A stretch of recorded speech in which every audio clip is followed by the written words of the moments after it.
have developed speed, but we have shut ourselves in. Machinery that gives abundance has left us in want. We think too much and feel too little. More than machinery, we need humanity. We know the air is unfit to breathe and our food is unfit to eat, as if that's the way it's supposed to be. We know things are bad, worse than bad. They're crazy. Silence! The great and powerful Oz knows why you have come.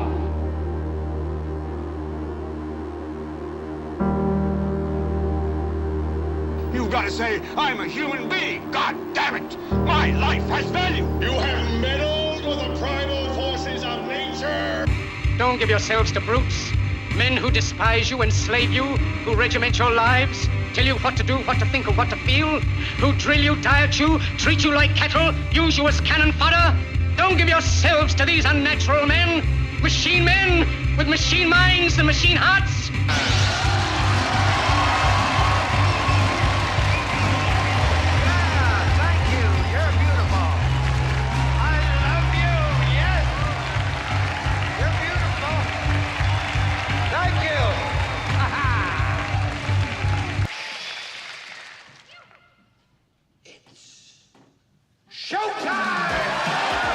It's time to buckle up for making sense of the madness. And who loves you? And who do you love?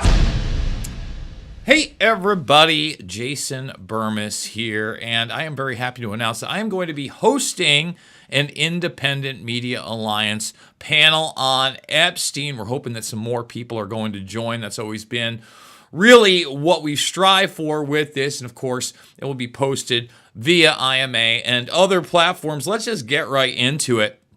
We got two gentlemen right here out of the gates, Ryan Christian and Steve from Sloan Newsday. You also know Ryan from The Last American Vagabond. Guys, I want to start out kind of talking about not just the Epstein case, but the media fervor around the case and the obvious disinformation, with the biggest thing being about the case is a list that is non-existent, the quote-unquote client list.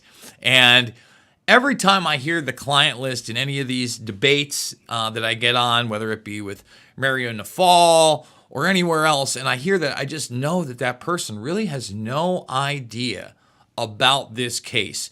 So first of all, introduce yourselves, let everybody know where they can find your stuff, and then just give me an overall viewpoint of what you think right now is the most important thing about the Epstein case and the largest misconception. And Ryan, we'll start with you. You're muted, sir. Never gets old. Ryan Christian, TLAV.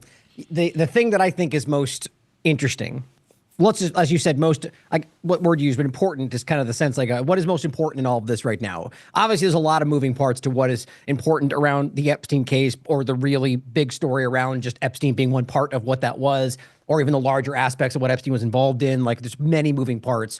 But right in this moment, it's what it's doing to the false binary. That's what I think is so wildly important and so immediately in everyone's face, that it is completely fracturing, or rather I would even say like the final kind of death throes, like the final nail in the coffin of the kind of losing the power that's being lost over the influence of the narrative from the corporate mainstream alternative media like elements. And it is very interesting to see. I mean, I was just saying to somebody, I think it was Morgan Freeman. Morgan Freeman. Everyone in the world knows Morgan. He's posting pictures of Donald Trump and saying that he's with Epstein, and saying, I'm going to post this. And I'm just going, wow, man, like this has reached the highest level, like beyond mainstream. That doesn't mean it's true necessarily. We can get into, I think we all agree that there's far more truth to what's going on than people want to believe inside the partisan field. But it just has completely broken what we're used to. It really has changed the way this is working. And more than ever, I'm seeing conservatives who are just like, this is a line too far. You know, because my opinion, as we talked before, I'm very much of the mind that the majority of the MAGA movement, not the influencers, which are team sport politics, but the actual MAGA movement, are people with good intentions that want the best for this country. They've been played, I think, and snowed on what they were told was going to happen. I think they are the ones that are like, this is too much. You built this on the Epstein idea. Now you're calling us weaklings and cowards for going after what you say. It is wild and important, I think. But what I think is being, what was the second part? What's being missed? Is that what you asked? Yeah. What do you think the biggest misconception of Okay, this yeah. case that's going around in any circle. And even in, because I think you're right, Ryan. I mean, that's one of the reasons that I've been harping on this. Number one, this really does expose that predator class network, and I'm sure we'll get into, the different mechanisms of it. But there is just a ton, for instance, I heard all these things about, Diddy and Epstein being the same exact thing.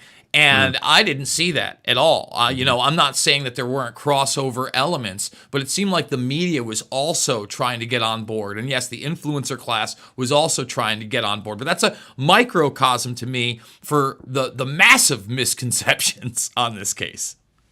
Just on the Diddy thing, that's interesting. I'm not sure where to place that just yet. I think that it could be like another element developing in that direction of an Epstein. It's hard to say, but I'm with you. I don't think they're different categories, at least just because of the amount of the influence Epstein was able to build and how much that was there. But in misconceptions, there's so many different points. I think one of the largest ones right now is that Donald Trump being a part of this or not, it's just such a what many of the leading influencers in this conversation are just like the same old thing, because Trump put it out too. If I was on the list, why wouldn't they have released it? And it's like, there's like 100 different obvious things you could say that would fit that why, even though they make it seem like there's just nothing that could explain it. The obvious being because they're probably all on that list, or because they're all probably the same team and they're not really fighting each other. There's so many obvious points to make there. I think that misconception is the biggest thing right now, at least within the people that still want to believe in Trump, that he's somehow not a part of this, even though everything so far has shown us that. But then the question is how many people breaking away from that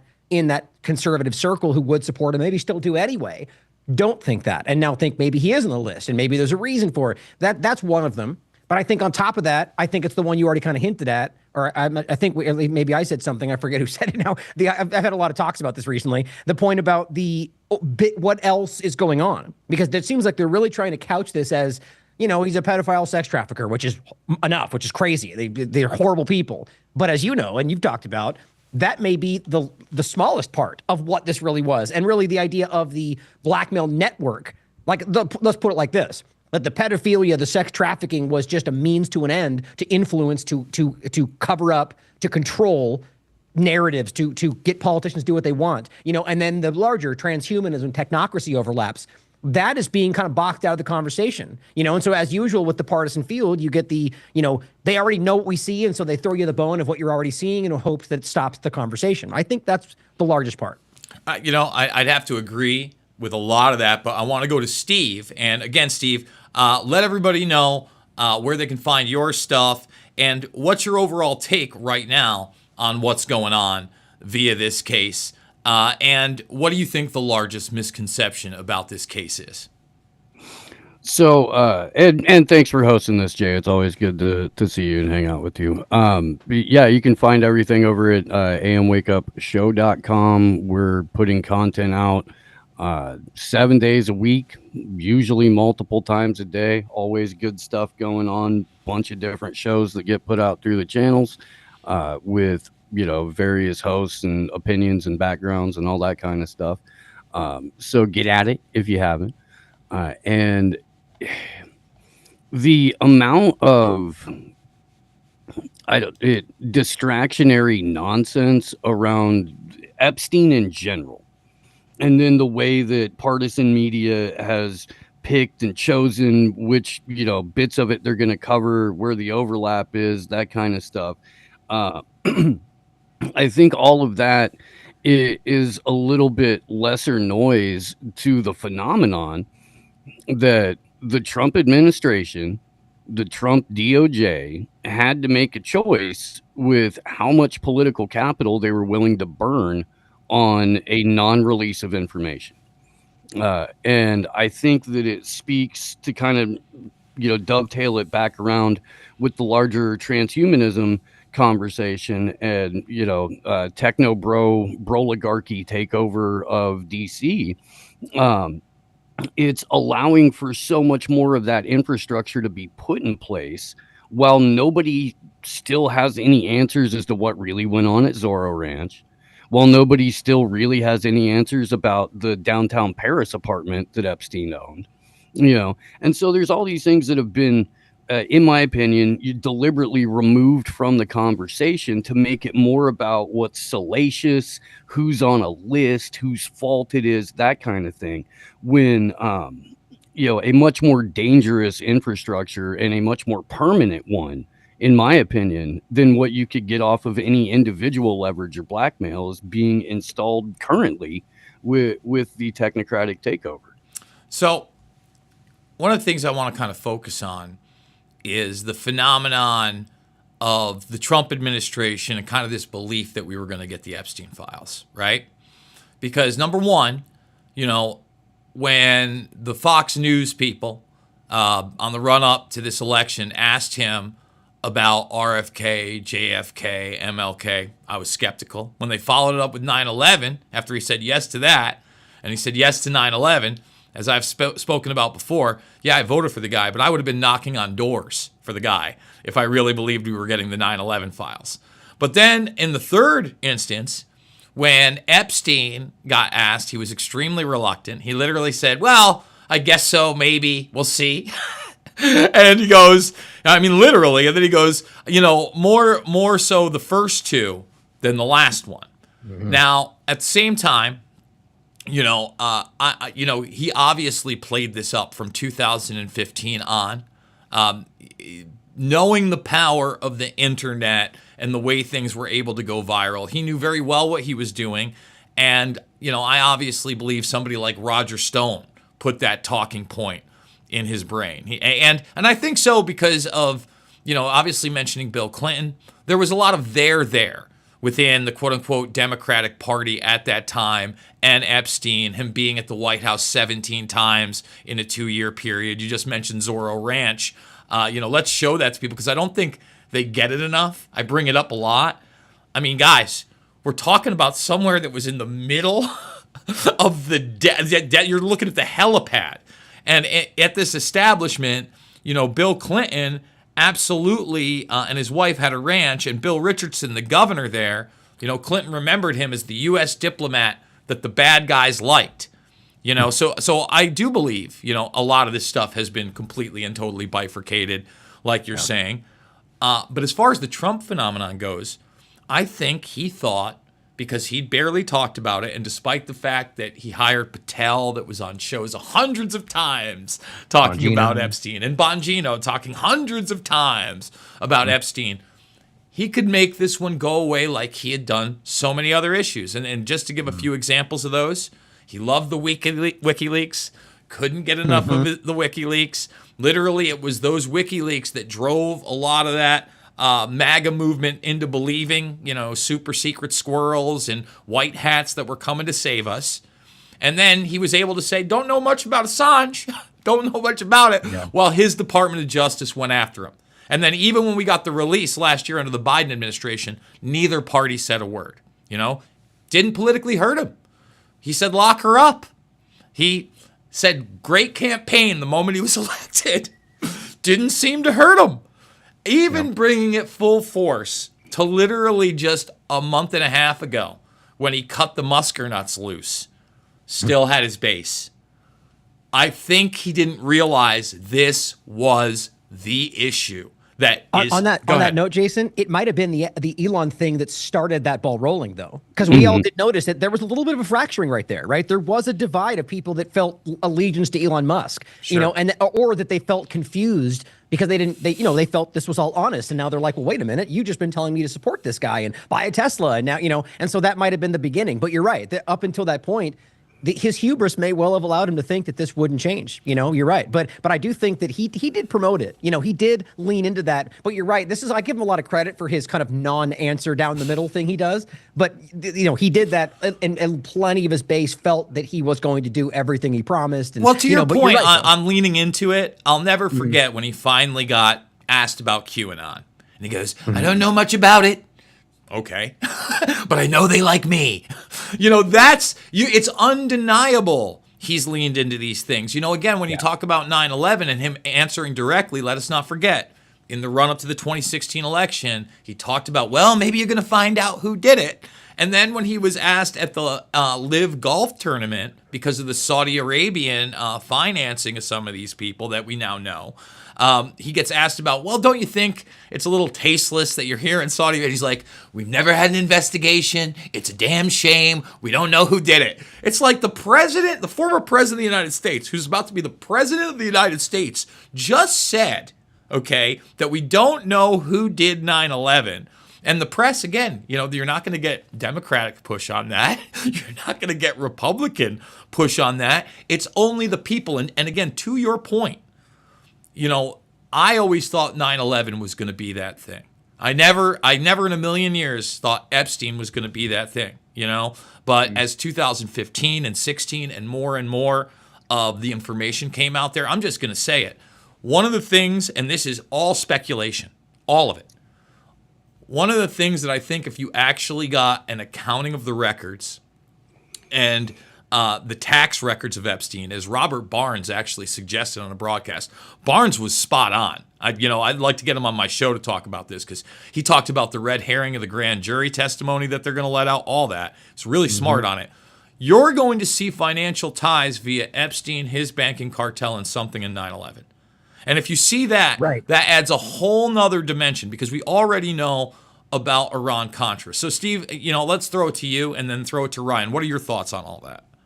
Well, no, I mean, I think you're absolutely right. And I think that with, any sort of honest and thorough investigation, we would find out more of this stuff. I don't trust anyone in a position of power to conduct such an investigation. And in fact, it seems like they're trying to run Russiagate in reverse right now as, a huge distractionary measure. We got Tulsi Gabbard coming out and being like, there's going to be accountability for, the Obama, all that kind of stuff. And it's, in my opinion, it's designed to keep people from demanding answers about the thing that you said you were going to provide answers for. It's, providing cover for Pam Bondi, who, let's not forget, was involved the first time around in Florida with the original Epstein trial. There's, Kash Patel and Bongino are cartoon characters. And I don't know why anybody thought they were going to do anything other than follow orders. Can I just speak to that really quick? I mean, you guys know that I was on that. I met you in person for the first time in Nashville at the Reawaken America tour. Physically, everywhere I was being towered over by these guys, whether it be Don Jr. or Mike Lindell and just about everybody, even Clay, all of them towering over me. I'm a little guy. Kash Patel, he's a weasel. He was like this big. And I was like, if there's one guy I'm hovering over, he's a little bit weaselly. I'm not going to lie. He is a very small, and I hate giving the Napoleon complex, but there's a lot of big talk out of a small man. We're taking the FBI back. We're going to make it a museum. We're moving the office. Go ahead. my read on it is that there's a lot of ways we could talk about why we ended up here or just the kind of collapse of this country and less people with the insight and the knowledge and the know-how want to be in those positions, that this is the junior team, right? These are that's what this is with Bondi and Nome and Patel and Bongino. These are people that don't deserve to be there, in my opinion, and don't have the know-how, don't have the expertise. They're not necessarily, they've got jobs that they, in some cases did, I'm not going to criticize, Bongino and Secret Service. I honestly don't know his background and what he did. My point is that where they are now, they're out of their depth. I think we all noticed that at this point. Even the way they respond, they don't know how to, give they trap themselves with their own rhetoric, their own lies. That's how I perceive that. Back to the point about, I think it's really important what you hit on. That the interesting large centerpiece that everyone is now recognizing, that you yourself have called out, that is now the cat is out of the bag, the narrative is not hidden anymore. Israel 9/11 is obvious, okay? And so if you understand Epstein's obvious connection to that, this becomes this centerpiece that you can't miss, whether it is Epstein involved in 9/11 or Epstein involved with Israel or Israel, or involved in all of the bigger things we're talking about. And that's not to try to make it only about Israel or even Zionism. There's a lot of moving parts. But that is a central part in this. And so it's interesting to see how it all ties together. And then you can start to make sense of why they're so desperate to put this to bed in a limited hangout style, giving us the bones to, say, well, even the idea that he's a sex trafficker. Isn't it interesting how it just became the normal statement on corporate media? Even the use of the word pedophile, because there's a hell of a lot more going on there. And even some of the cases is a stretch of the word because you're talking about teenagers, right? So it's weird that they just went like, yep, pedophile, sex trafficker, and we're all going to claim that, even though you were calling us crazy for even talking about that 20 seconds before. So it seems like there was a decision to just go, okay, they got that part of it. We'll put it to bed with this. And I think it's to hide the larger agenda that we're probably going to get into, whether it's Israel, transhumanism, technocracy. You know, it's all the same conversation right now in my mind. Good, Steve. Yeah, and I mean, not to make it all about Israel, but there was only one other country that I can think of that had a former prime minister that was working hand in glove with Epstein for years and years and years after he had been previously convicted. And that's Ehud Barak. In case people in the audience don't know who I'm talking about or referring to, former Israeli Prime Minister Ehud Barak. The way of looking at Epstein is more like a military intelligence operation rather than this is a Mossad op, or, you know, I think it has to be viewed more as like a joint multiple military operation and military intelligence operation over the period of, you know, years, if not decades, involving multiple governments, but ultimately for the leverage that it would provide one or two, perhaps three specific countries, especially when you look at the Maxwell connection with the UK media, than anything else. So let's talk about that, because I think that the Israeli thing, especially right now with so many people outwardly angry with what's going on in Gaza, in the Middle East, and the fact, again, Trump said that he was going to get that under control and solve Ukraine, Russia before he even got into office, right? You know, those were two talking points that I really wish his base had held him to account on, because now we're seeing not only a complete reversal in the Middle East, but $400 million more in Patriot missiles. This Anglo-American, Euro-Israeli, and really Saudi alliance post-World War II has been there a lot. I think that, you know, and I was describing this on the Nafal broadcast, is that, yeah, we'll burn Saudi Arabia as if they funded the hijackers, but no one's getting in trouble. But the larger basis is that, you know, the consulate there is run by the Central Intelligence Agency, and 17 of the 19 hijackers who end up being protected by our FBI and our CIA and training on our military bases come from there.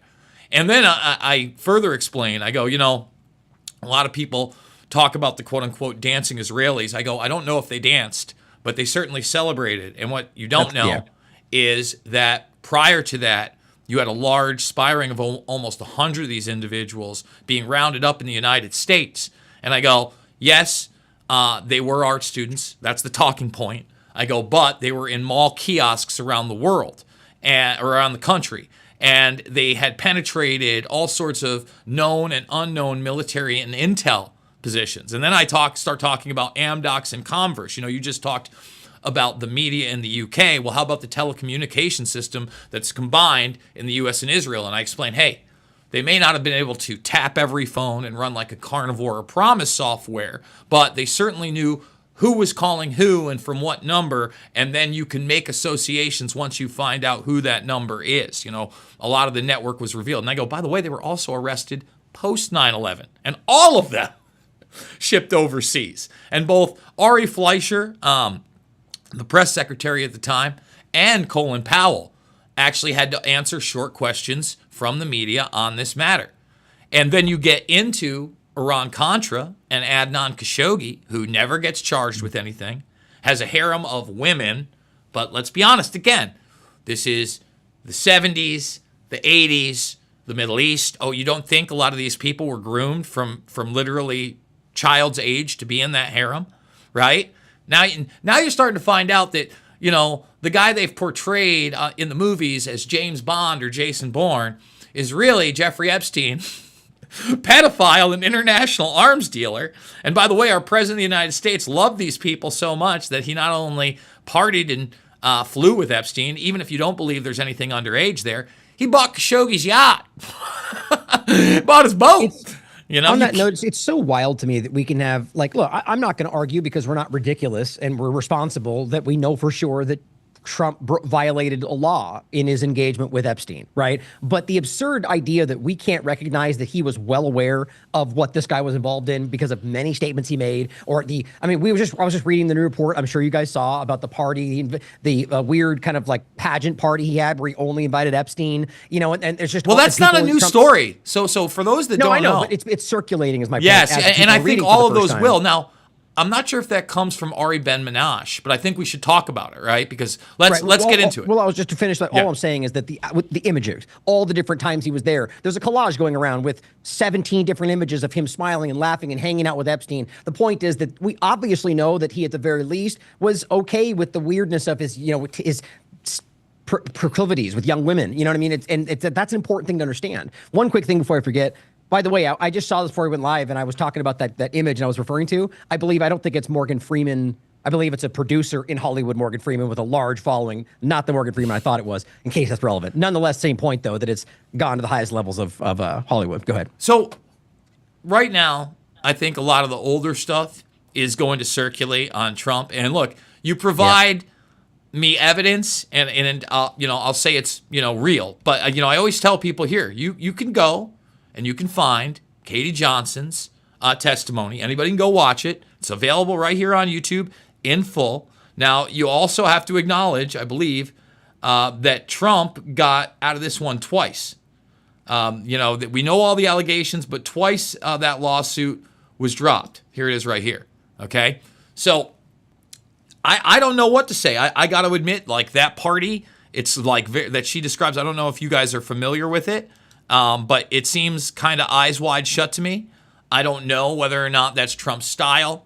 He seems kind of like a germaphobe, but I always tell people, if you don't think that he was engaging in transactional sex with Stormy Daniels and others, like, what are you talking about? The guy was running beauty pageants, to your point, Miss Teen USA. And the story you're talking about, I don't know whether it's true or not, but essentially, when we talk about this pageant party, it was supposed to be like an audition for wife number 3. So these were high-end models. There were supposedly 20 of them. And I believe the one, Melania was amongst many models, and he got picked. Now, I don't know that that's real, but I do know that Webster Tarpley, tried to write about Trump and that relationship with Melania, kind of framing her as a high-end prostitute. Trump's litigious, man. He sued Tarpley. Tarpley didn't have a lot to begin with, but he ruined Tarpley, in my opinion. Like, he mentally ruined Tarpley. So, I wonder if there is any there on the underage stuff. But as far as the knowledge of what went on in the modeling industry during the 80s with underage girls, I think it would be undeniable. And that's one of those things, that bad look, whether he did anything criminal, that you wouldn't want to come out in these documents. For instance, Trump, I believe we have reports. No, that's the wrong one. Sorry. But 14-year-old girls, there it is. They said, and at the Ghislaine Maxwell trial, they didn't accuse him of anything, but they certainly saw Trump there while they were 14. So, I'll throw it back to you guys. Well, first I was going to say on that eyes wide shut, I think it's important, and I'm sure we all do here, that we question these things. I get the comment that, Trump doesn't drink and do drugs, and therefore we know. It's like, whoa. I hear him say that too. I don't know if I blindly take that at face value. You know what I mean? Things like that. Or that he's wouldn't do something because of X, Y, and Z. But, I think it's very plausible that Donald Trump could have been associated with this person, knowing he's what he is, because it's power, because he's influential, all the different things, and didn't necessarily violate these laws, allowing it to exist around him, and then is now covering this up because he knows how anyone will use his name on this, whether or not he did it or not, to go after him. That makes sense. It's the same conversation, though. You're still involved in a situation where you care more about covering for yourself than you do about the truth. That's what anybody honest is really highlighting with this, is all we want is the information that was promised, the information around this, not to be called weaklings and liars after you built a whole following around this idea, So I'm not going to say we know for sure that he's the criminal involved in this case, but let's be clear, they're all criminals. And I mean legitimately, provably criminals. They're all war criminals. They're all committing genocide. So I'm not, the idea that people are going after him because they hate him and that's all this is about, I'm sure that exists. Most of us just care about the fact that our government, left and right, are abusing us and breaking the law, But let's not assume we know that Trump is doing the things that everyone's trying to make out to be. It's up in the air. What do you Well, I think? mean, we're in the middle of an ongoing media circus about it. Right. You know what I mean? So everything's going to get thrown at the wall. And again, in my opinion, it's to prevent people from doing the legitimate investigative work of exposing the transhumanist components to it. It's preventing people from getting legitimate answers about Zorro Ranch and things like that. And as long as it stays within the realm of the salacious, America has basically made a collective decision over the last several decades that we don't care what the power elite is actually doing with kids. Like, and that just seems to be like, I know there's a lot of people that would push back on it, but every time you get somebody pushing back on it, their whole network gets exposed as helping to facilitate human trafficking. But So you know what's it's, interesting on that, Steve? So do you think that, like, so what, here's how I read this right now. I agree that, like, the power structure, yes, but from the people, I actually think that the opposite, like, could be true in this, and that's why this is fracturing. You know, that, like, for example, you know, you built this whole idea from the right of this, which is kind of what I'm highlighting, even with Diddy and, like, Twitter, for example. It's so interesting that the people who would be willing to call anybody a pedophile with very little evidence because of associations now don't care, don't want to call out Diddy and Facebook or Twitter, don't want to call out Epstein and Trump, don't want to, you know, but in the sense of building up to this. But now when it becomes Trump saying it doesn't even exist, I think that you built your base around the idea that you do care about children, that these people, that's my point about majority of them want these good things that are just being played. And so when you suddenly make it, you're a liar, that's not even true. I think that's partly what's fracturing it, that they're like, well, too bad. We care about these children. You let us care about these children. And now you're trying to cover this up. I think that's a step too far. But you know, the line of where that goes, it's hard to say. If you very well could be right. And that's just a very prominent 40%, you know? I mean, we'll find out in the midterms, right? Well, listen, I think it is. Let's talk about that. Yes. Hey, listen, I don't think it does. I think Bannon is correct about the midterms if they don't do something. And I think that what you're going to see in the next, probably, you're not going to see results, but you're going to get a special counsel that comes in before the midterms. And there's going to be talks of burning certain people like Bill Richardson, who's now dead. And trying to frame it into the Hillary, Bill Clinton narrative that they did. But the results, of course, will be inconsequential. Listen, I'm with them on Russiagate. I think that you guys factually are with them on Russiagate. But as I think Adam everybody in the world is with them on Russiagate. That's the point, right? You'd be shocked. They're still, listen, man. I come from New York, and I was looking at my Facebook just today, and the delusionality that, you know, this is a fascist lie from Tulsi Gabbard, that Brennan and Clapper and all these people, you know, fabricated this idea that, you know, Trump was getting pissed on in Russia and basically was a puppet of Putin. I mean, look, that's just not reality. They go, well, he had businesses with Russia. Yeah, they had nothing to do with the government. Can I clarify? Sure. My opinion is that it's obvious that there was clear, I mean, it's what they all do all the time, in my opinion, that Obama, or however you want to frame this, that there was manipulation going on to frame him for whatever reason, to lie about what was happening there. That's not the same thing, though, as saying that he's not doing that. I don't think that. I don't think there's evidence to back it up. Must be clear, though, just because that's not true doesn't mean there's not also something else going on. But I agree. I think my point is that everybody, most people, even in my engagement with people on the Democratic side of this, they're aware that that was flimsy. The argument was not, there was nothing there. Aaron Mate destroyed this every single day for a long time, and he still does, you know? And so it's clear that people aren't buying it. But the issue is not about whether that's true. It's about why this is being thrown in your face when it's already something that is, you know, in the middle of this Epstein thing. And then secondarily, do we really think Obama's going to get arrested? I'm willing to bet you anything that doesn't come to pass. Well, well, that's the whole thing. I think that's the other thing, because he ran on taking down the deep state. And this is the last run. And so far, we've had no arrests. And they really thought, again, people think that Epstein was running an underage brothel and he had clients. Like that's, and they think, and the people on that ultra right wing, they think they're blood drinking Satanists, every one of them.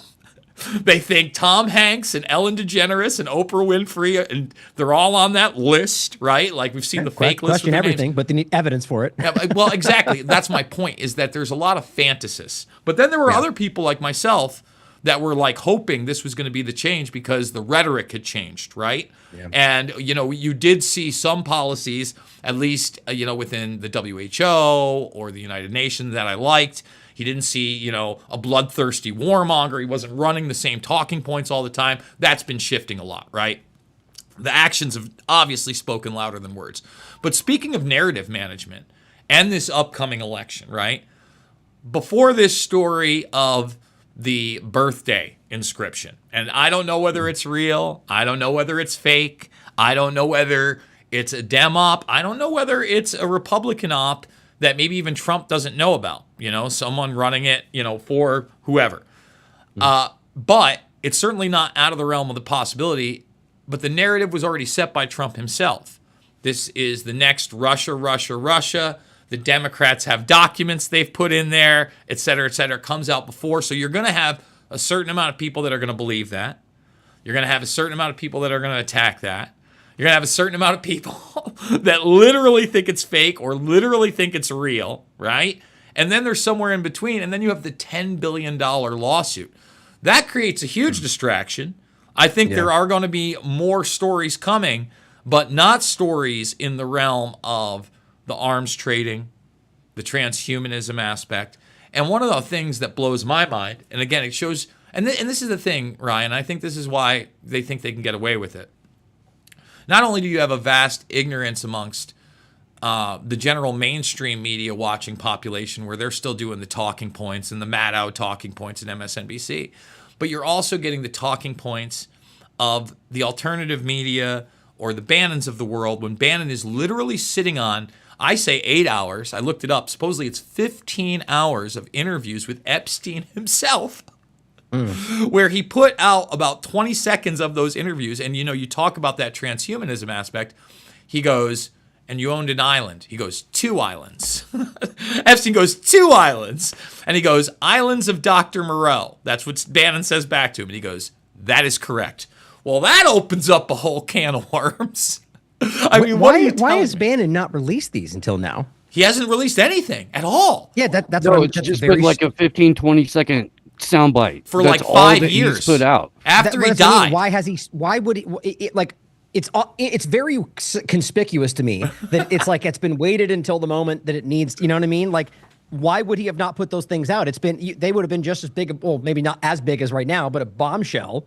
They'd be huge bombshells. Listen, they would give us all directions on what Epstein was at least willing to talk about with his relationships, and obviously people he would be willing to burn. I'm not saying he would be telling the truth, but I'm sure some of the things that he would be talking about would have a paper trail, okay? Yeah. And would implicate a lot of people that aren't in the current civil case documents. Remember, Ryan, and I often tell this, people go, well, why haven't the victims spoken? I go, not one victim, other than in the Palm Beach case, got a criminal case, and we all saw what happened there, okay?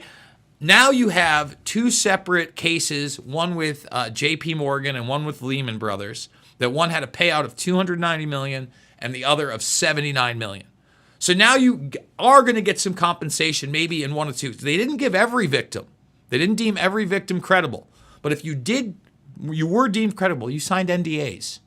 It was enough of these people in J.P. Morgan to have their emails going around talking about Epstein's proclivity for young girls and joking about which Disney dresses they wanted to see them in.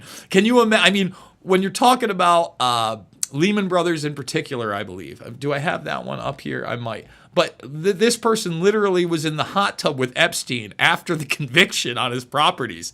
These are terrible looks. Right? And we got to remember, the vast majority of the info that we started getting was well after 2008. It was in that 2015 to 17 period. And that's when the outcry, because again, Trump also helped ignite it, came. But that's also where the evidence of, arms dealing, and you talk about the 80s, the Israelis were very involved in that. You talk about past that, Prince Andrew is the arms dealer of the UK. And then that clip of Lewis Black that no one else seems to talk about but me. What do you think? Lewis Black just wants to make up his one encounter of Epstein, that he goes into a room where there's a whiteboard and he tells him that he's discussing weapon systems with the Israeli defense minister? That really serves Lewis Black. And I'm sure there's another explanation other than the fact that he's an arms dealer that's just a hobby for most people, discussing weapon systems with defense ministers and how to finance them. I'll let you guys go. Well, I just want to add to the point of Israel. Like, it's not obviously Ehud Barak was the one that got attention because he's hiding his face. He's visiting many times, but many, up until Netanyahu, prime ministers are very much overlapped with him. I believe it was Netanyahu introduced him, which bank it was, I forget. He's the go-between. The point is that they have played a role very, very prominently, but the same point could probably be made for every U.S. president, right? So, but it's just important to see the height of this. And if you think that's just about this one guy with his own network, again, you're lying to yourself. And that's where they're trying to kind of couch this, Well, not only that, but again, they're just, trying to make sure, and I know that I'm sounding like a broken record at this point, but nobody's looking into the transhumanist aspects of it, or, alleged baby farms and all of this kind of stuff that is, beyond evil, beyond horrible. And there's a bunch of uncomfortable conversations that people would prefer not to have when this many high-level people are involved or alleged to be involved. It makes it even more of a difficult conversation, because there's still plenty of people with partisan leanings. Still plenty of people that, do look at politics as team sports, who will look the other way and have looked the other way for a very, very long time about all manner of allegations, people's behavior and what they've been doing. And I think that, things like the Independent Media Alliance existing in the first place, because we're going to continue to ask these questions, we're going to continue to look into it, is such a vital counterweight to what's now become like a marriage between the traditional legacy media and the mainstream alternative media, who are largely running cover on this right now. Half of them are running cover, and half of them are looking the entire wrong direction, just barking about, the same stuff that we either already know or already assume, but kind of know we're never going to get justifiable answers for. Well, can we talk about that, Jason? Let's talk about, the interesting the way that Trump, just the quick kind of encapsulation of Trump trying to transition this around to just culminating in that it's now a hoax, and he really is trying to maintain that, which completely contradicts everything they've done, including the grand jury, every single moment. The files are on my desk. It's like, you can't keep making these statements, then call it a hoax, and overlapping that with the point of how he's what troublemakers, weaklings, attacked his own base for it, and then sort of the mainstream alternative media coverage as Steve is talking about. There's a lot to kind of flesh out there, and how, I like, there's one I think with Jones and Bannon, like recently, where they're just like, this was an operation, right? Like, again, is there any evidence to back that up at all? Like, I haven't seen a shred of anything to insinuate, to suggest, to prove, let alone to this is an operation that's rather more specifically a hoax about the list. So let's talk about it, because I think it's really important to get this narrative that somehow these are going to be Democratic documents. Number one, Robert Barnes, who has actually been on some of Trump's law teams, he stopped in for about 40 minutes on Mario Nafal, and he was very frank about the whole thing. He said the grand jury testimony, he goes, I give the administration credit for running cover, but it's a total red herring. He goes, most of the stuff is in the public arena. This is going to just, talk about who met who, when. You're not even getting the testimonies at certain times. And he goes, by the way, if this is about Trump being in those documents, there's a really easy way that you do that. You release some documents, but not the ones with Trump in them. Now, that's what everyone's talking about. Exactly. I think it was Russia Today, and I posted it, that's reporting that some senator says that there's now been 1,000 people deployed via the FBI to scan documents for his name. I don't know whether any of this is true. Okay, but it's what's being reported. I believe that statement, though, was backed up by somebody's administration, but they just ran cover for why they were doing it, if I remember correctly. But that was I haven't. I'll be honest. I clicked on it. I didn't see any names. I saw according to Senator. So who knows? Maybe that got updated. Maybe somebody came out. I don't know. I think number one, the problem is that, again, this exposes a system. It exposes not only the U.S.-Israeli alliance, but that kind of disalliance of blackmail. And who knows what blackmail gets released on either side, right? I mean, when I often talk about this, I don't think people get it. Like, can you imagine like somebody like George H.W. Bush and him running the CIA and being part of that, and then something like Pollard happens where they're stealing? Do you think that made him happy? But at the same time, he knows he can't break the game. And I'm sure on the other side, he was pissing on, maybe not Ehud Barak at the time, although he's certainly in the peripheral, or Netanyahu.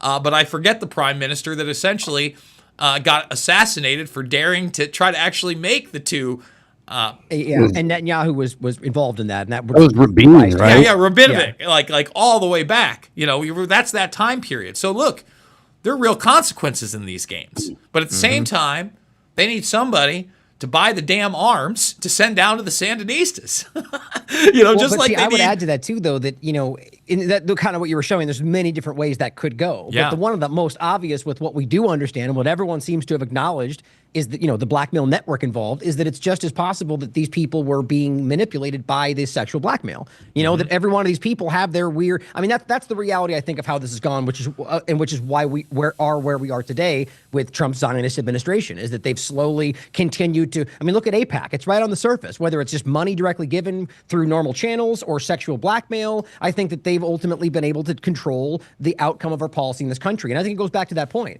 But to what you're saying, then maybe it was less influential then, or maybe there's moving parts. Even in this country, as Whitney would discuss, there's different factions, as we've talked about. Yeah. And so it's just as likely that maybe he was trying to work, or even like JFK, for example, was trying to work with some element to get to a place to where they weren't being threatened by, the intelligence side of Israel's Zionist government.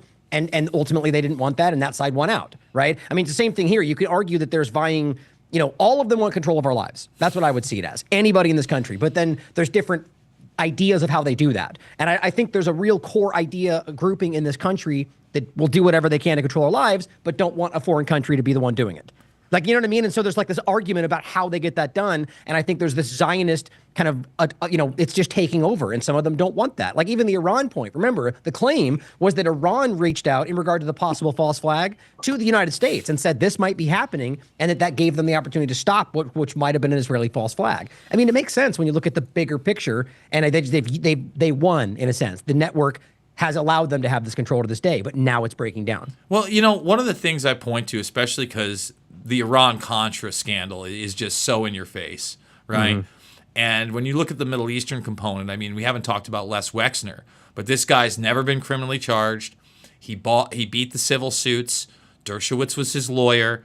And even if you don't believe that the guy that's running L Brands and Victoria's Secret is dealing arms with Jeffrey Epstein, he's totally involved in Middle Eastern Israeli policy specifically.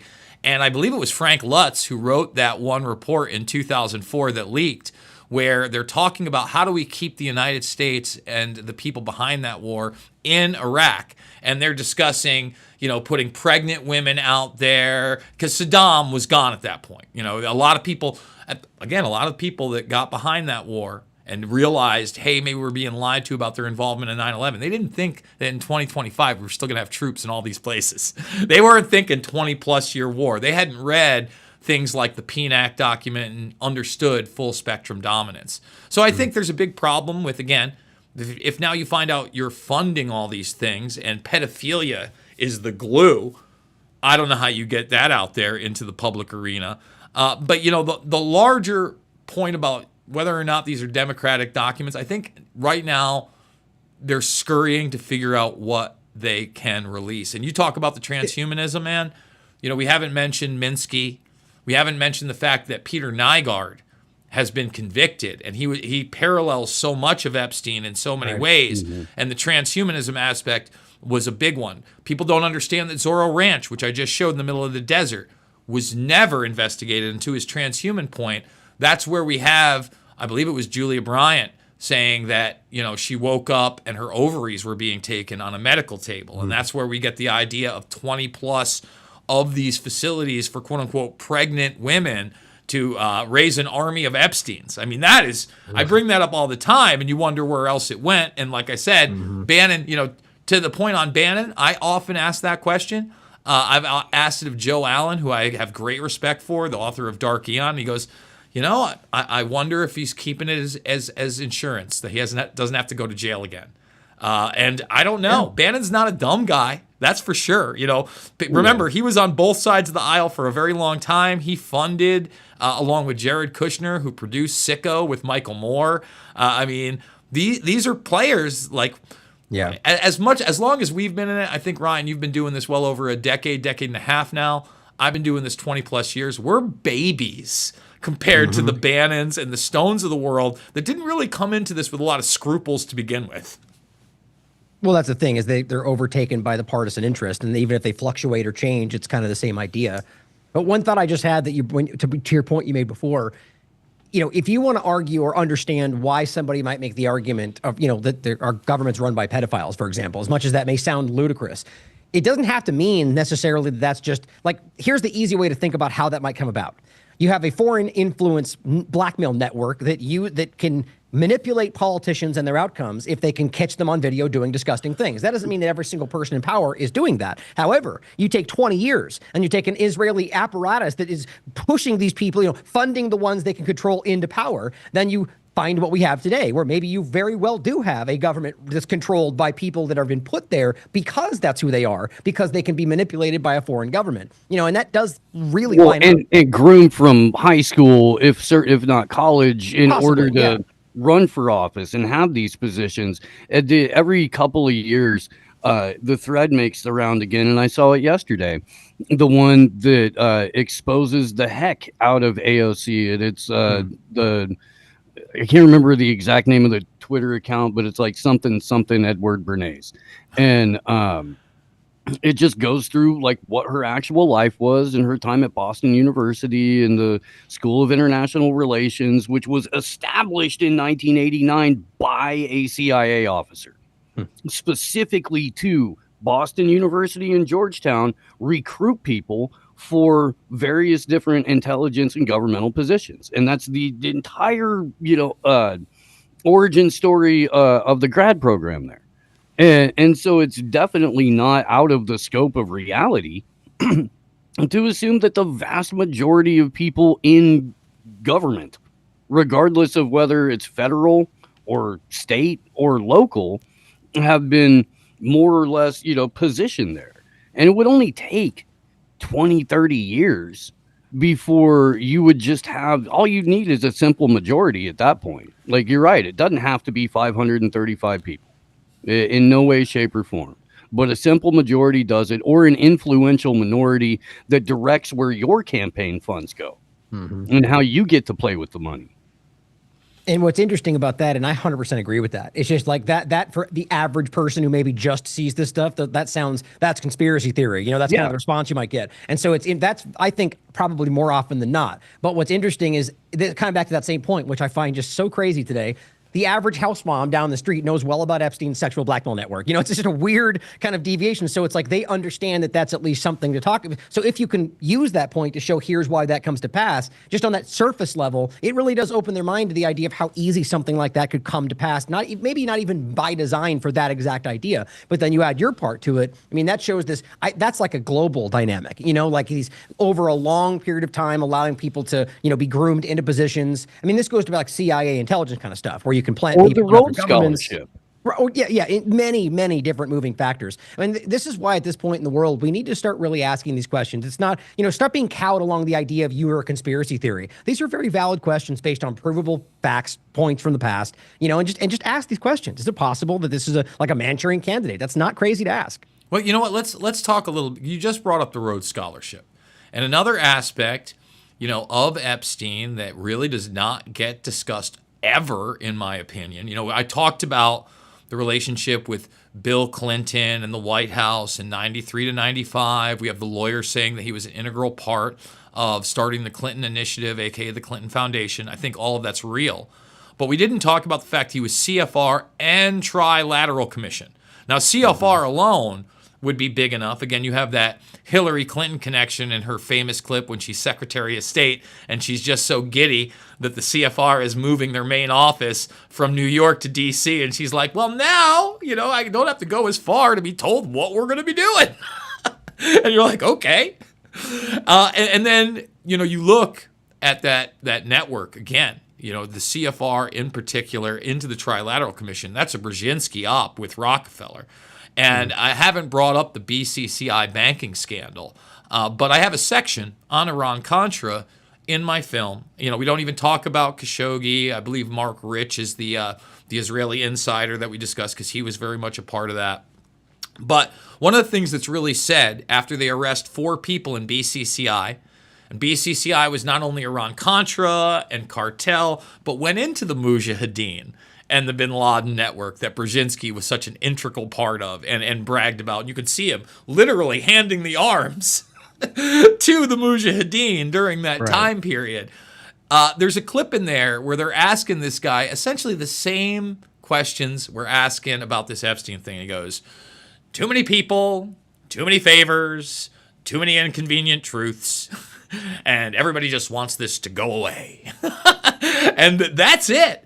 And people don't understand, I hear all the time, again, the moronic view that nobody else has been arrested and no clients have been arrested. Jean-Luc Brunel, who I would say would probably be the closest to a quote-unquote client, but I would say an associate where they were kind of trading off girls. You look at some of the evidence within the Post-it notes and the calendars, it seems like they had that kind of relationship, not a pimping one where someone was paying for it, but hey, I want this, can you provide it, set it up, etc., and that was happening. Brunel was charged, and he was in a Paris prison when he killed himself a couple years ago. And I'm not saying he didn't kill himself. I'm sure you could I haven't seen the autopsy evidence or whatever. You could put somebody in a position where, hey, you're in a cell with two guys that maybe aren't going to treat you the best 23 out of the 24 hours a day that you're in there. And then all of a sudden, you just take those two guys out and go, well, we're on break for the next 4 or 5 hours. Here's a shirt. Well, unless you want to stay in this vein, and that brings up back to the point of Epstein and like the video that we haven't touched on. That's another really large part of this that I think is just, embarrassing. A video that's put out that they vetted, that they support, that they held for a while, and they put out, and missing time. And apparently 2 minutes and something when it's really broken down, despite the time, the counter, right? And, so you knew that. No one tried to prep that. No one said, hey, this is missing, here's why. They just hoped we wouldn't notice, and then even if I remember every point because there's like 15 of them, but if you really break this down and go through, I forget the account name, somebody did a really great job breaking these parts down, and there's like 3 or 4 different things that are proven. Like this video disproves the claims they made about the video just by watching it. There's so many different things. And so if you want to talk about that, I think it's interesting, what the mindset might be there and what that shows you about their intentions. That seems like a deliberate effort to deceive us. Well, let's just talk about the suicide real quick. One of the points that I never see made that I think needs to be made is that MCC, where this guy was kept, number one, they kept El Chapo there. Okay, and we're able to keep him alive. Now, in the last 19 and a half, almost 20 years, Epstein's the only suicide. So one other person had killed themselves 14 years prior in that facility. There have been no suicides since. And remember, this guy failed to quote-unquote commit suicide the first time. So he was actually on suicide watch. So the most high-profile person you have in the prison is the only person to successfully commit a suicide in that facility. And prior to that, you had the New York Post report that Bill Barr himself had visited the prison to visit, quote-unquote, Epstein. They retracted that story. I'm going to be fair. But during that time period, people don't know what a superstar for the intel community Bill Barr really was. This is a CIA agent. Before he is even a lawyer, okay, he is named by one of the cocaine smugglers as the fixer in Mena, Arkansas, under the guise of quote-unquote Robert Johnson. He gets his first super big gig under Mr. CIA, George W. Bush, as the youngest attorney general ever. You know what he was working on before that? He was working with Robert Mueller of the FBI through the DOJ on the Noriega case. Another person in that time. It's funny how it all connects in the background. You talk about Bill Barr. He's like Mike Pompeo on steroids with a slightly less fat face and a more rotund body at this point. That's about it. I'll throw it to you guys. Yeah, no, there's so many different threads on this, and people don't really understand just how deeply connected Bill Barr was, for the last, 45 years or so, 50 years. And there's a significant overlap between Bill Barr and Epstein. because Bill Barr's dad hired him. Like in the 80s. We don't talk enough about the connections that Epstein had with Harvard and with MIT and with people like Steven Pinker or even Noam Chomsky. And this again, in my opinion, like ties into the collegiate level grooming practice of placing less than scrupulous individuals in positions of power. We don't talk about Interlochen, the school for, music school and art school for teens that Jeff and Ghislaine, out of the goodness of their heart, set up in the middle of nowhere in Michigan.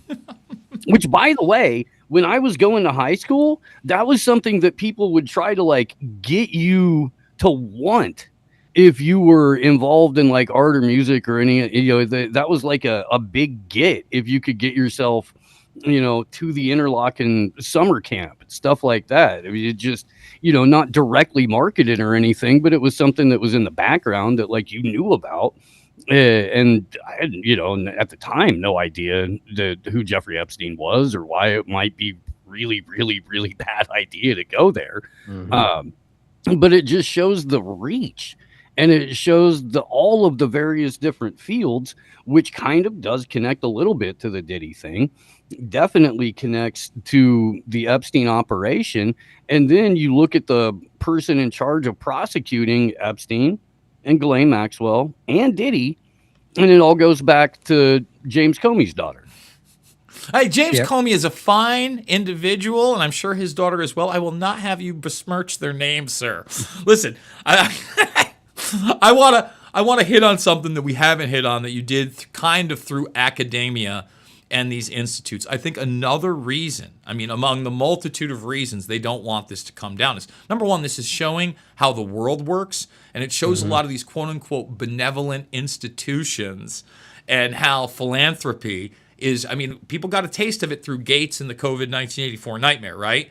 But now you're finding out that Jeffrey Epstein is running a summer camp with Elton John for these kids too. It's not one institution, right? They got their hands all across this country and the world. For instance, you could even get into the Nexium case, which again had high profile, high level people, the son of the former president of Mexico. But they had the Rainbow Cultural Garden in Europe and in South America, where, they had these girls who were teenage girls, that they're usually the ones being abused, at least that we know about. But they were brought in because they spoke multiple languages, and these were nursery schools. So they had access to even younger children. People, that's the crossing point. That's what I think it is. That was the crossing point for the Vatican and that abuse, and people were like, whoa, and then that permeated, it permeates popular culture to this day, and there's almost no record of it before that. And I think that's the big thing. If everybody finds out that the so-called good guys are doing this to kill a bunch of the bad guys, and they're the ones raping and selling children, right? That's a bad look. And you find out that these academics are the ones that are the transhumanists working with them, doing the same thing. That's a bad look. I think that Steve is 100% correct that whether or not these people are groomed, if you can find somebody that is a predator in the sense that that they're compromised, but they're also very, very good not only in politics but around people, say a Dennis Hassert, right? Dennis Hassert, he's labeled a serial pedophile by a judge. You go back to the accusations. This is somebody that was doing this when he was a gym teacher and a wrestling coach in high school. Right. And somehow he gets not only into the Senate, which is powerful enough, he becomes the Speaker of the House. We don't talk about those things. To go transnational with it, yes, we know about Prince Andrew. How many people are aware of the allegations of the former Prime Minister Ted Heath, or that there even is a former Prime Minister Ted Heath, right? Shout out to David Icke. Yeah. For teaching me about that 25 years ago. And that's why I have great respect for him. We don't have to agree on everything. On that point, though, it's interesting, and I think it just behooves us to be very critical, because I think right now, like the point being, like I made with Trump, for example, I'm not going to pretend for a second, and it deserves criticism, that he even aligns himself in the same room with these people on a repeated basis, because it's hard to, as we all know, like what's that woman that said on stage? Like, we all knew what he was doing. I think they all knew, right? McCain's wife. Want to be involved. Right, right. They don't want to be involved. They don't want to say it. They don't want to be called out for it. They don't want to be attacked by Israel, whatever it is. The point is, like Elton John or whoever else, I'm not going to say for 1 second that we should give them a pass for being involved with somebody that they knew was like that. But there's a lot of overlap and there's a lot of power in this location, in all of what's going on. So I think he became very mainstream in like the elitist circle. So there's a lot of overlap. It's kind of the point of saying, like with Clinton and the Clinton Foundation, which is connected to everything, like it's crazy, but that doesn't mean that everybody that overlapped with them at some point were necessarily a problem. Just the point is, let's be very objective because this will be used against us. Be critical, question every person that has any connection, but I would say let's not jump down the rabbit holes of creating, like, here's what I expect. Mainstream alternative media plucking, like if let's say the list comes out, plucking out different people that they can use to kind of like overtake the story that aren't necessarily provable, while there'll be ones that we really should be focusing on, So be critical as always. I think it'll be used. Yeah, I guess that's what we should, we've been doing this a little bit over an hour. Let's wrap it up. Where does this go from here? Because first of all, number one, I think that there's going to be a portion of the public arena and obviously indie journalists like ourselves that are never going to let this go. Because we know that there'll be more and more information that comes out over the years no matter what, whether it's financial records of Epstein himself or from others, whistleblowers, maybe even women that have signed NDAs, but are at the twilight of their lives and give that real deathbed confession. Those type of things happen. I got news for people: dead man switches don't. There's not one recorded. I get that all the time. Oh, if Epstein had all this blackmail, why didn't it come out because that doesn't happen. They don't kill a guy before they secure everything. They secure everything and then they kill the guy. Like, that's actually how it works. I mean, I don't know. And anybody, again, who believes in superheroes and unicorns and leprechauns over rainbows into pots of gold, I don't know what to tell you. That's not real. Well, Jason, here's a good point to add that you kind of pointed to earlier. I mean, it's just as possible, like to your point, that first attempt was when they went and tied that up, right? Give me hypothetically, let's say there's a dead man switch or something like that they could have absolutely made that, scenario, or maybe what's his name we talked about the last time, the big New York guy that was with him for a moment. There's ways they could have tied that up and then it was taken care of. Well, you're talking about Tartiglione, a now convicted ex-police officer, quadruple murderer that on an upstate New York farm shot people right in the back of the head and buried them. I got news for you. If you do that, you've probably done it before. This is a cold-blooded killer. This is only what he got caught for. And it was Epstein's lawyer that said, no, he didn't try to kill himself. The first attack was from Tartiglione trying to strangle him. So again, that's not Jason Bermas. You can check it out. It's in the public arena. I think that's a very important point. I think we're going to get a special counsel. I'm kind of disgusted by it.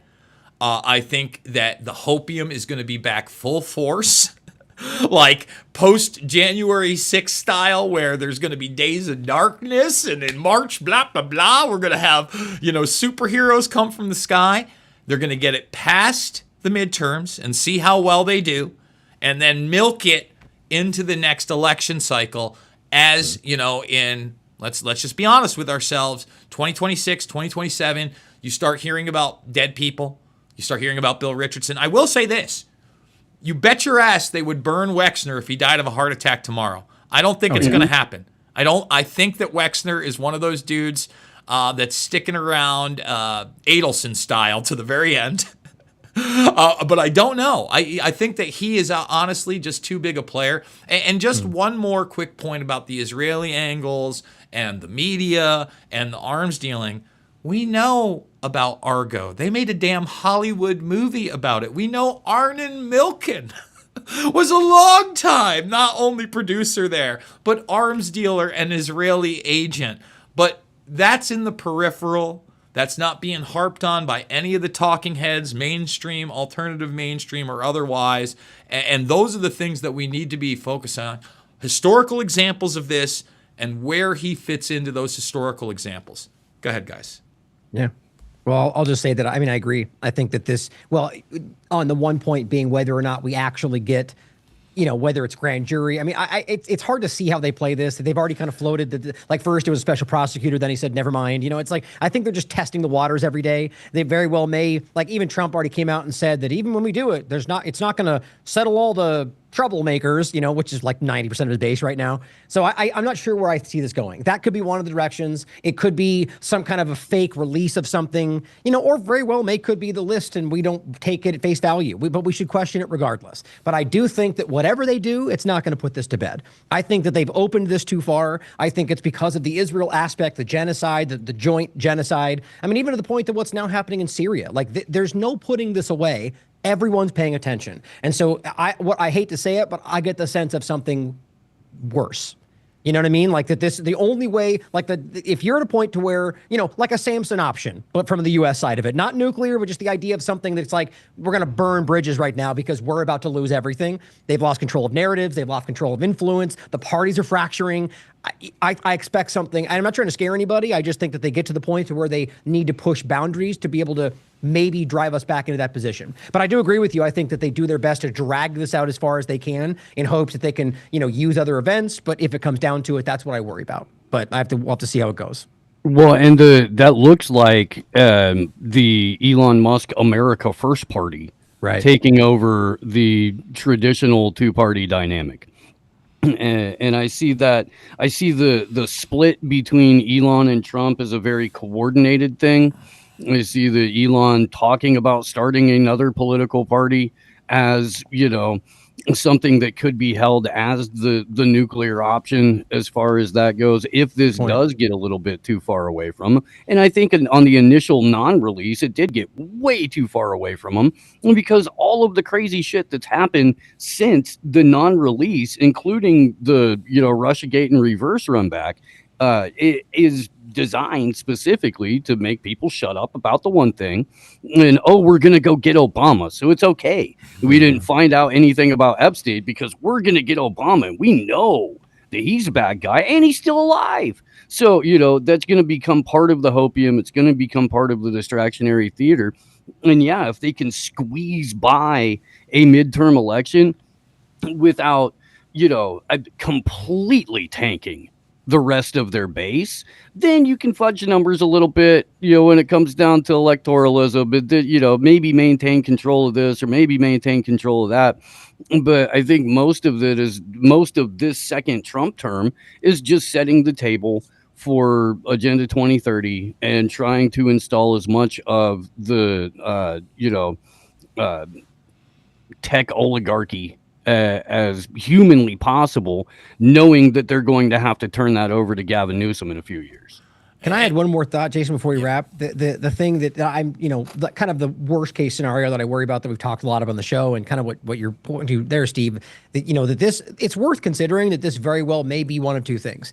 Maybe designed to keep us buried in this story while they finish out the finishing touches on the technocratic panopticon. That may be one way to look at it. Or secondarily, that this is an outside force that is deliberately collapsing this country.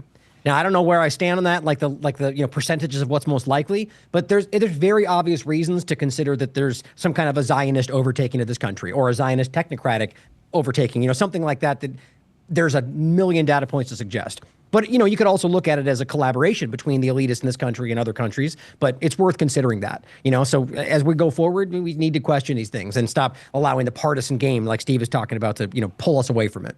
And just because you talked about that technocratic aspect, one of the things we don't talk about enough is Peter Thiel, who obviously had a lot to do with this campaign, has a lot to do with the administration, has a lot to do with the different types of bills, and really, I would say, molding around many aspects of technology right now. He had a relationship with Epstein. He was in the Rolodex as well. There are quote-unquote lists. It's a black book list, and it's a Rolodex list, everybody. And we know about these business dealings, so I think it's really important to talk about that.